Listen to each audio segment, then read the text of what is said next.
শিৱ তেৰি পূজা মই কৈছোঁ নহয় এটা সময় আহিব তই এইখিনি খাই থাকিবি নেকি যা খা খা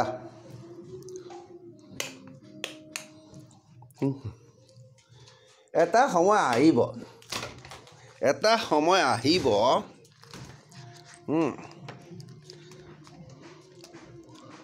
মেকুৰীয়ে হাগা জেগা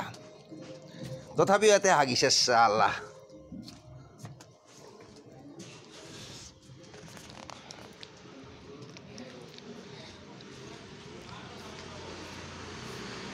মই এটা সত্য কথা কৈ দিওঁ কি জানে এটা সময় আহিব এতিয়া ৰাম মন্দিৰৰ যে উৎপাতটো চলি আছে ৰাম মন্দিৰৰ হা চাৰিওটা শংকৰাচাৰ্য তাতে নাযায় কৈছে নহয় নাযায় কোনো এটাও নাযায় যাব নাযায় বুলি কৈছে মই এটা কওঁ এই চাৰিওটা শংকৰাচাৰ্যই লগত শিষ্যলৈ এটা আহি থিয় হ'ব চাবি এটা এইখিনি সন্মুখত চাৰিওটা শংকৰাচাৰ্য